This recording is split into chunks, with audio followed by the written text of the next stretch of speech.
Cette semaine, on va voir les questions d'entrée-sortie et de gestion de la mémoire avec du temps réel.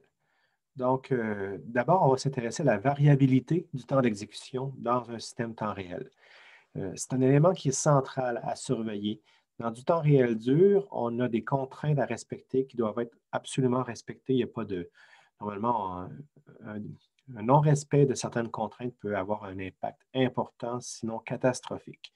Donc, cette variabilité-là peut être problématique et il faut la gérer. Dans du temps réel doux, on veut minimiser le nombre de manquements d'échéance. C'est quand même très important sans avoir nécessairement les mêmes impacts qu'avec du temps réel dur.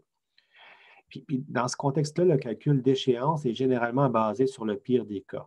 Donc, s'il y a beaucoup de variabilité, si euh, certains aspects qui sont aléatoires dans l'exécution d'une tâche, ça veut dire que le pire des cas peut être vraiment difficile, peut être vraiment à la fois rare, mais très important en termes de ce que ça impose comme contrainte. Donc, autant que possible, on veut éliminer ou réduire les variabilités et les latences internes et externes dans notre système temps réel. Donc, souvent, on va favoriser la prévisibilité à la performance. Donc, entre deux algorithmes de performance un peu différentes, un premier algorithme qui est très performant, mais qui a une certaine variabilité versus un autre algorithme qui est un peu moins performant, mais qui est quand même beaucoup plus stable, avec une variabilité beaucoup moindre. Dans un contexte de temps réel, on va favoriser l'algorithme un peu moins performant mais stable. Parce que là, on va avoir quand même des meilleures garanties sur le temps d'exécution nécessaire. Donc, c'est sûr qu'il y a un compromis à un moment donné à faire, là, dans le sens que s'il y a vraiment une grande différence de performance, on va peut-être préférer l'approche la plus performante, la plus grande variabilité, parce que le pire des cas va être quand même meilleur que le pire des cas avec l'approche stable. Donc, c'est à voir. C'est au cas par cas, mais il faut quand même voir qu'en temps réel, on favorise la prévisibilité. Donc, il y a différentes sources de variabilité. Il y a des variabilités qu'on dit internes, où là, on peut dire que certains cas de figure vont ajouter vont ajouter des délais lorsqu'ils sont rencontrés. Donc, on veut rendre le programme temps réel aussi déterministe que possible, faire en sorte qu'il soit organisé en des tâches de durée fixe, des tâches bien déterminées, bien spécifiées, qui fait en sorte que la durée de ces tâches-là va être connue et bien caractérisée. On veut donc éviter des traitements qui ont une grande variabilité à taille égale. Donc, selon les entrées qu'on donne, s'il y a certaines entrées qui impliquent de lourds traitements, bien, on veut les éviter. Il faut considérer le pire des cas par rapport à ce qu'on nous donne comme entrée. Un autre élément aussi, c'est qu'il faut faire attention aux accès mémoire parce que la mémoire dans les ordinateurs et même les systèmes embarqués, c'est organisé de façon hiérarchique. On va y revenir tout à l'heure. Puis, on peut être malchanceux, puis certains accès mémoire peuvent impliquer des manquements de cache. Et ça peut impliquer des délais beaucoup plus importants en termes de temps d'accès à la mémoire versus des accès qui sont beaucoup plus couramment en cache. Puis, donc, c'est encore plus important s'il y a des accès au disque. Lire des fichiers sur un disque dur, c'est extrêmement long du point de vue d'un programme informatique. On parle de dizaines de milliers de cycles d'horloge pour exécuter des accès simples au disque dur. Donc, ça, on veut autant que possible éviter. Il y a aussi des variabilités qu'on dit externes. Donc, ce n'est pas à l'intérieur du programme. On a un peu moins de contrôle par rapport à ce qu'on développe. On peut quand même configurer notre système pour les éviter. D'abord, ce qui est la gestion des périphériques. Si on a un système avec plusieurs périphériques connectés sur le réseau avec des entrées, des saisies possibles par des utilisateurs, des événements qui peuvent survenir pour diverses raisons, bien ça va faire appel à des interruptions du noyau. Puis ces interruptions-là dans le noyau sont gérées de façon prioritaire, ce qui va possiblement interrompre une tâche temps réel qui s'exécute. Donc, qui va amener un certain délai qui est hors du contrôle du programme. Donc, on veut aussi éviter la communication réseau synchrone. Donc, par exemple, communiquer avec du routage, là, avec un réseau de type TCP/IP, si on a une contrainte temps réel qui intègre une communication TCP/IP, c'est que ça peut être catastrophique parce que on a peu ou pas de contrôle sur les temps que ça prend pour envoyer l'information. Puis à l'échelle de millisecondes, donc ça peut faire une très grosse différence. la communication réseau, le réseau a beau être quand même très bon, s'il est surchargé, ça peut être beaucoup plus lent que s'il y a peu ou pas de trafic. Il y a aussi des délais du système d'exploitation, donc le changement de contexte, le système d'exploitation passe d'un programme à l'autre. Puis s'il y a plusieurs processus qui s'exécutent en parallèle, puis qu'il y a une préemption qui est assez fréquente, ça peut induire des délais, ça peut faire en sorte que le programme prend plus de temps que prévu parce que les autres programmes consomment également la ressource. Toutes les questions d'ordonnancement aussi sont importantes. Puis ça, on a vu ça dans la présentation précédente. Il y a moyen de configurer le système d'exploitation pour qu'il y ait un ordonnancement qui soit tout à fait aligné sur le temps réel, mais quand même, des fois, il y a peut-être d'autres tâches périphériques qui sont présentes qui peuvent causer des problèmes. Donc, lorsqu'on fait des entrées-sorties, il y a différentes approches pour les gérer. Une approche que vous avez vue dans les cours de système d'exploitation qui sont assez courantes, c'est les approches qu'on dit de pooling. Donc, c'est de dire qu'on a une book for qui va à une certaine fréquence, ça va être assez fréquent, vérifier si il y a quelque chose de prêt pour le transfert de données sur un périphérique. Donc, tant que rien, on attend, on fait une pause d'un certain temps. Puis après ça, lorsqu'il y a une activité, il y a un dispositif qui est disponible, on peut faire le transfert de données, une lecture de touches qui ont été tapées, lecture du déplacement de la souris, lecture de paquets sur le réseau ou envoi sur le réseau. Donc ça, le pooling, c'est une approche que vous avez déjà vue. Donc, souvent, ça revient à faire une attente active sur des registres du périphérique. Si le périphérique a des registres, ces registres-là vont être modifiés lorsque l'état est changé, puis qu'on passe d'un état d'attente à un état de transfert de données. Puis ça, c'est actif, ça consomme une partie des ressources du processeur. Donc, ces ressources-là ne sont pas disponibles pour faire l'exécution du programme. Et dans un contexte de temps réel, ça peut être problématique parce que le polling peut se faire à une fréquence régulière, puis peut impliquer d'interrompre un processus temps réel qui est déjà assez serré dans le temps, puis de lui faire perdre des centaines, des milliers de cycles d'horloge peut faire une perte de délai, peut faire en sorte qu'on ne respecte pas les contraintes. Alors qu'une approche par interruption, que vous avez vu également, c'est lorsque le périphérique est prêt à transférer les données, il va signaler au processeur. Donc, il n'y a pas besoin de perdre des cycles à vérifier s'il y a quelque chose. Normalement, ça va être seulement lorsqu'il y a une activité que le processeur va s'interrompre et va gérer finalement la requête. Donc, ça l'évite. Le gros avantage, c'est que ça l'évite de consommer inutilement des ressources par une attente active. Cependant, contrairement à une approche de pooling où on peut quand même contrôler le moment où on va faire une vérification puis un accès, par interruption, les requêtes sont asynchrones. Donc, ça peut survenir à tout moment et au pire moment. Et souvent, on doit quand même les gérer assez rapidement. Donc, ça veut dire que oui, on ne consomme pas des ressources inutilement, mais dans le pooling, on consommait des ressources, mais on pouvait choisir du moment où on les consommait. Dans les interruptions, on a moins de contrôle sur le moment où on va les consommer, ces ressources-là. Puis, c'est souvent traité à l'intérieur du noyau. Puis, dans les parties du noyau concernées, souvent, il y a des parties qui ne sont pas préemptibles. Ou généralement, par défaut, dans le noyau, on ne préempte pas les processus, parce que les tâches, parce qu'on suppose qu'elles sont quand même assez courtes et qu'elles sont assez prioritaires également pour assurer le fonctionnement du système. Donc, comment est-ce qu'on gère l'interruption dans Linux? Donc, ça ressemble à ça. La gestion des interruptions, c'est qu'on a différents périphériques. On peut avoir un clavier, un contrôleur temps réel, une souris, qui sont tous connectés par une ligne d'interruption, un IRQ, avec un certain chiffre sur un microcontrôleur, le pic ici. Puis,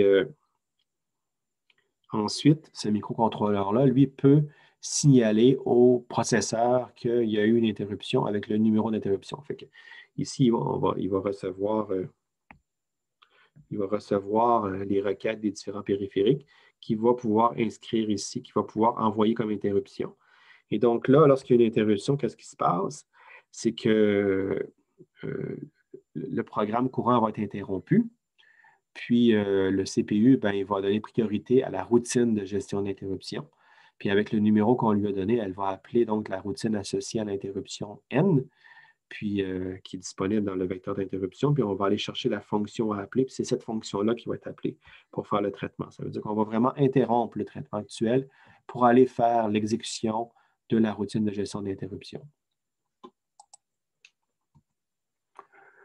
Typiquement, le processus en attente de fin de traitement est en attente de fin de traitement d'interruption avant de reprendre l'exécution. C'est-à-dire que l'interruption arrive, il y a un certain délai, donc on a une interruption ici qui survient, on a un certain délai avant qu'elle soit traitée, puis là, elle va être traitée ici. Donc, on va avoir vraiment la durée d'interruption qui va survenir.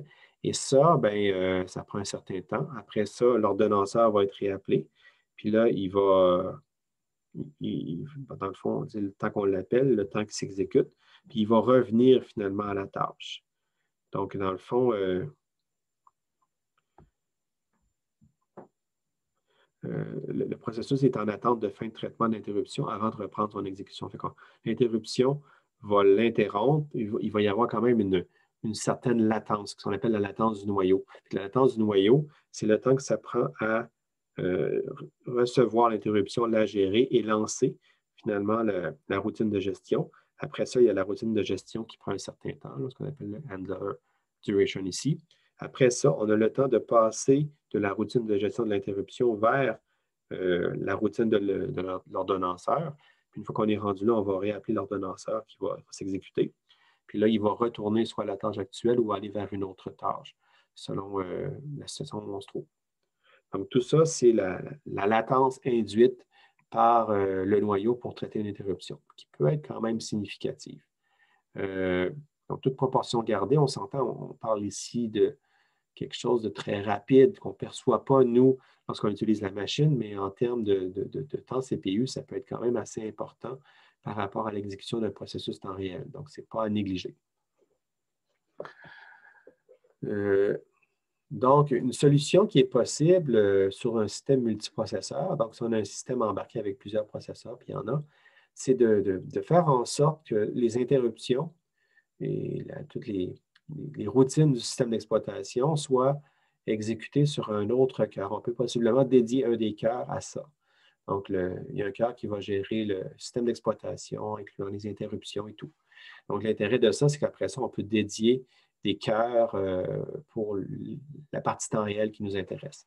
Donc, pour faire ça, pour pouvoir assigner des interruptions à des cœurs, on peut définir des affinités, donc entre les numéros des RQ et les processeurs. Dans Linux, on va dans une espèce de fichier virtuel qui n'existe pas vraiment, mais qui est un fichier de configuration qui est /proc/IRQ. X, c'est le numéro de l'IRQ. Avec ça, SMP affinité, c'est l'affinité avec le processeur, le cœur qui nous intéresse.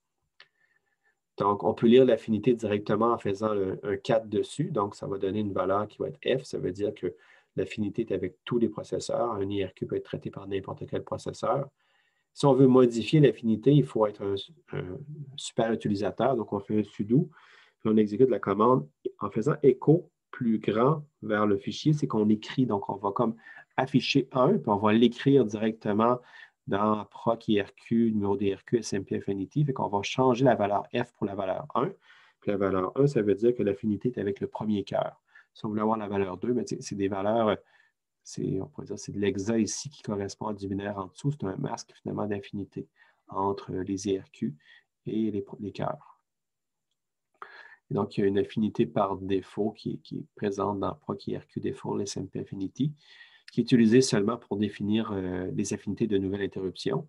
Puis les interruptions actives, on peut les voir dans proc interrupts. Donc, un point à noter cependant, c'est très intéressant ça, mais votre Raspberry Pi 0 dans le cadre des laboratoires a un seul cœur. Donc, on ne peut pas faire ça avec le Raspberry Pi 0. Avec un Raspberry Pi comme le Raspberry Pi 3, on a 4 cœurs. C'est tout à fait possible. Avec d'autres systèmes, d'autres configurations qui roulent Linux, on peut modifier ça, mais dans le cas où il y a un seul cœur, ça ne sert pas vraiment. Donc aussi, un point important, c'est de se dire, est-ce que dans Linux, est-ce qu'un processus utilisateur peut être préempté à tout moment? Oui, sauf lorsqu'il fait un appel système. Lorsqu'il est en train d'appeler une fonction système, on ne va pas le préempter. Dans le fond, l'appel système, c'est en mode super utilisateur. Donc, on a une routine de traitement système, puis on va attendre qu'elle se termine, parce que l'appel système se fait en mode privilégié. Et donc, il faut attendre le retour de l'appel système avant qu'on puisse préempter le processus actuel. Donc, ça ressemble à ça, c'est de dire dans la tâche A, un processus en mode utilisateur, on appelle une fonction système. Ça peut être tout simplement un read, par exemple, un read, un write, ou d'autres fonctions comme ça du système, un affichage, un printf, par exemple, ça revient à des appels système. Dans ce contexte-là, on passe du mode utilisateur au mode noyau. Donc, après ça, il y a un appel d'interruption qui se fait carrément pour les appels de fonction système. Il y a une interruption qui est gérée à l'interne qui permet d'appeler la bonne tâche d'interruption. Puis, ce qui peut arriver, c'est de dire que, dans le fond, non, c'est quoi? Il y a une interruption qui est gérée par l'appel système, mais c'est autre chose. Supposons ici on voit ici qu'il y a une autre interruption, une interruption qui est appelée pour aller vers la tâche B. Donc, dans le fond, on a une interruption de préemption. On dit qu'on doit maintenant passer de la tâche A à la tâche B. Mais on ne passera pas immédiatement à la tâche B. On va attendre que la routine en mode noyau de la tâche A, l'appel système qu'on a fait dans la tâche A, se termine. Puis lorsque ça va se terminer ici, bien, au lieu de retourner au processus A, à la tâche A en mode utilisateur, c'est là qu'on va changer de processus. C'est là que l'ordonnanceur va nous ramener à la tâche B. Donc, c'est pour ça que lorsqu'on fait des appels système, on est souvent préempté parce que l'appel système peut être assez long et généralement long, toute proportion gardée. Puis c'est assez long pour faire en sorte qu'on ait terminé notre cycle, notre tour dans l'ordonnancement, puis qu'on laisse la main à un autre processus. Ceci dit, dans Linux, il y a certains appels qui peuvent être longs. Donc, il y a une patch qui est appliquée sur votre image du Raspberry Pi, l'image de Raspberry, qui s'appelle Preamp RT, donc Preamp Real Time. Donc, cette patch-là, qu'est-ce que c'est? C'est un ensemble de modifications au noyau Linux pour permettre la préemption des appels système. Et donc, ça propose des changements à des versions spécifiques du noyau. Donc, ce n'est pas toutes les versions du noyau qui peuvent être modifiées avec cette patch-là, mais certaines versions spécifiques peuvent être... On peut appliquer la patch sur ces versions-là, puis ça va faire en sorte que la façon dont on va préempter, puis la façon dont les appels système sont construits va être différente. Puis ça va rendre l'exécution de temps réel plus aisée. On ne sera pas dans du temps réel dur pareil, mais on va être quand même dans une version plus compatible avec le temps réel doux. Puis votre noyau dans votre Raspberry Pi 0 avec l'image du cours, on inclut cette patch-là. Donc, ça vise à minimiser la quantité de code du noyau qui n'est pas préemptible. Donc, il y a plein de sections du code du noyau qui devient préemptible avec cette patch-là. Puis, on force entre autres les interruptions à être traitées par des threads du noyau, des K-threads. Donc, on modifie deux modèles de synchronisation, là, RCU et Sleeping Spin Locks. On les modifie pour aller être plus compatibles et permettre les interruptions. Puis, dans le noyau, on utilise des primitives de synchronisation temps réel, des mutex, des Sleeping Spin Locks, Reader Writer Locks. Donc, on utilise ça à la place de primitives pas nécessairement faites pour le temps réel. Donc, toutes ces modifications-là, ça rend Linux plus approprié pour le temps réel, ça rend le noyau un peu plus, qui répond mieux, qui va être plus apte à éviter de bloquer longuement un processus dans un appel système. Mais ça implique aussi des inefficacités. C'est pour ça que ça ne se retrouve pas dans la version de base, parce que cette version-là du noyau est légèrement moins efficace que la version standard non temps réel de Linux. Comme je vous ai dit, on préfère la prévisibilité à la performance. Ça, c'est un beau compromis. On a comme réduit, on essaie de rendre les sections non préemptibles aussi courtes que possible et à bien les isoler en modifiant le noyau, mais ces modifications-là nous amènent à payer un certain prix de performance. Ceci dit, il reste que Linux, ce n'est pas un noyau temps réel, c'est vraiment un noyau qui a été fait à la base de façon comme étant assez générale, d'usage général. Et les latences avec Preamp RT restent quand même élevées comparativement à d'autres systèmes d'exploitation temps réel. Donc, ce n'est pas conçu et ce n'est pas particulièrement approprié pour le temps réel dur. Donc, Linux est bon pour faire du temps réel doux. Ça s'utilise bien, c'est tout à fait utilisable, mais si on doit contrôler un dispositif avec des exigences de respect de contraintes dures assez importantes, ce n'est pas le bon environnement, ce n'est pas le bon système à utiliser. Donc, ce qu'on peut voir, c'est que il y a certaines latences dans un noyau qui n'a pas été fait pour le temps réel, comme on le voit ici, donc un non-real-time tailored kernel. Donc, on peut voir qu'une interruption urgente peut impliquer une section critique qui va être assez longue. Donc, cette section critique-là va bloquer l'exécution. Bon, ça ne va peut-être pas être perceptible en termes d'humain qui observe la machine, mais en termes de fonctionnement interne entre les processus, ça peut être vraiment trop long, ça peut induire des problèmes. Fait qu'avec un noyau qui est prévu pour le temps réel, ce qu'on va avoir, c'est qu'on va avoir des sections critiques, mais qui peuvent être préemptées en différents points. Et donc, ceci, ça va faire en sorte qu'en deux morceaux de section critique, on va pouvoir interrompre puis faire un traitement pour appliquer, pour gérer, par exemple, une autre interruption, ou du moins de réduire les latences. Fait que ça, c'est quand même important. Donc, c'est un peu ce qu'on vise à faire avec la patch préamp RT dans Linux.